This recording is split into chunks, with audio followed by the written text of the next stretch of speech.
চুলাটা ধরিয়ে দেই, ঘি দিয়ে দিচ্ছি।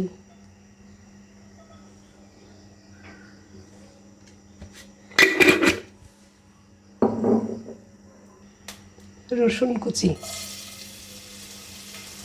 ঘিয়ে রসুন কুচি দিলে যে ফ্লেভারটা খুব সুন্দর আসে।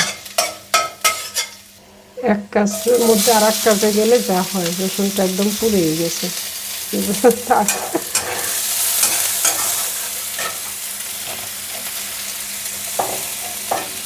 পেঁয়াজটা একটু ভেজে নিই।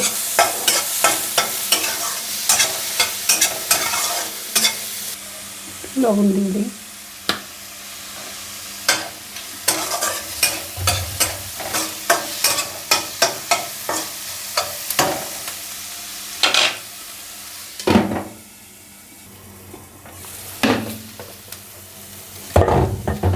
তাড়াহুড়ো করে কাজ করতে গেলে যে কত কিছু হয়। এখানে একদম মুরগি কুচি কুচি করে কাটা আর কি, এটা আমি দিয়ে দিলাম। এখানে টক দই, একটু মরিচের গুঁড়ো আর লবণ দিয়ে ম্যারিনেট করা ছিল। দিয়ে দিচ্ছি আদা বাটা, দিয়ে দিচ্ছি একটু জিরার গুঁড়ো,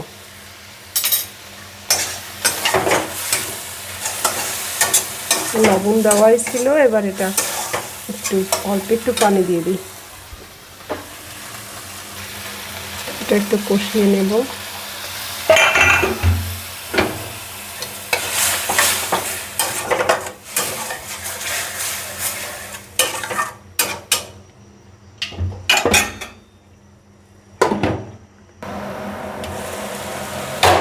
এটা মাংসটা কিন্তু এখন সিদ্ধ হয়ে গেছে।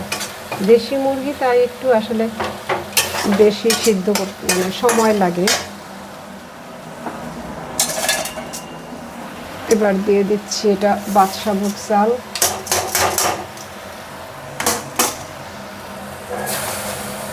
একটা তেহারির মতো রান্না করবো আর কি।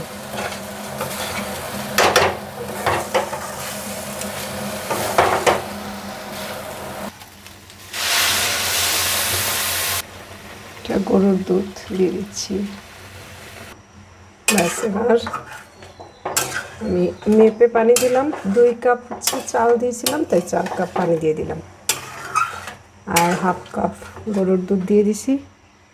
এবার আর কোনো কাজ নেই, এবার এটা হতে থাক, ঢেকে রাখি। রান্না বসিয়ে অন্য কাজের থেকে এসে দেখি রান্না শেষ। এবার যেটা করব, আমি একটু শাহি গরম মশলা এটা ছিটিয়ে দেব। এটা তিতিরের জন্য করলাম, ও একটু টিফিনও নিয়ে যাবে, আবার খাবে। ওর এটা খুবই পছন্দ, আর আমি এরকম সহজ করে ওকে এরকম করে দিই ঝটপট। বাচ্চারা তো একটু বিরিয়ানি টাইপ, পোলাও এই ধরনের খেতে পছন্দ করে।